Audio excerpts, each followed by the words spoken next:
नमस्कार प्रेक्षकांनो, स्टार प्रवाहावरील ठरलं तर मग या मालिकेचा आजचा भाग खूपच जबरदस्त होणार आहे बरं का. कालच्या भागात जी भांडणे चालली होती त्या भांडणात प्रियाने जो काही कांगावा केलेला असतो त्यामुळे अश्विन खूपच चिडलेला असतो आणि तो बोलत असतो की ती आणि मी काही वेगळं नाही. जेव्हा तुम्ही तिला धाकटे धाकटे म्हणून मिरवता ना, तेव्हा मला सुद्धा तुम्ही बोलत असता. तेव्हा कल्पना त्याला समजावण्याचा प्रयत्न करते.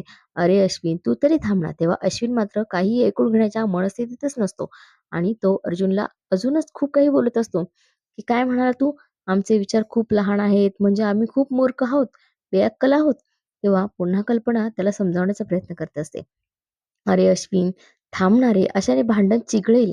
तेव्हा अर्जुन पण रागाने म्हणतो, "मम्मा, हा काय थांबणार नाही? मला वाटायचं हा हुशार आहे, समजूतदार आहे, पण नाही. तू तुझी लाईफ पार्टनर निवडून तू हे दाखवून दिलेस, की तू किती मूर्ख आहेस. अरे या तन्वीकडून तू एक्झॅक्टली मॅनिप्युलेट झाला आहेस. तू असे." अर्जुन खूप अश्विनला रागाने बोलत असतो. अजूनही भांडण संपवायचं सोडून अर्जुन अश्विन सोबतच वाद घालत बसलेला पाहून कल्पनाला मात्र अजूनच राग येतो आणि ती रागाने अर्जुनला बोलते, "अरे अर्जुन, तोंडावर आवर घाल." तेव्हा प्रतापराव सुद्धा अर्जुनला शांत करण्याचा प्रयत्न करतात. कसं असतं ना मित्रांनो, जो ऐकतो ना त्यालाच सांगण्यात मजा असते. त्यामुळे प्रतापराव सुद्धा अर्जुनलाच सांगण्याचा प्रयत्न करत असतात. "अरे, ठिणगी पडलीच आहे, त्याची आग भडकू देऊ नका."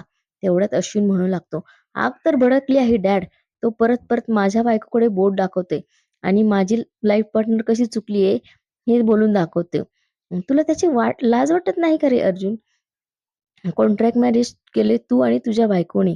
आमचा विश्वासघात केलाय तू आणि तुझ्या बायकोने. तरी माझीच बायको वाईट? अरे निदान आमचं नातं तरी खरं आहे. आपण कॉन्ट्रॅक्ट मॅरेज करून त्यांच्यासारखं इलिगली काही राहत नाही इथे. इथे असं अश्विन बोलत असतो. आता मात्र सगळ्यांनाच धक्का बसलेला असतो. अश्विनचं असं बोलणं ऐकून अर्जुन त्याच्यावर हात उचलतो. तेवढ्यात प्रतापराव अर्जुनला थांबवतात.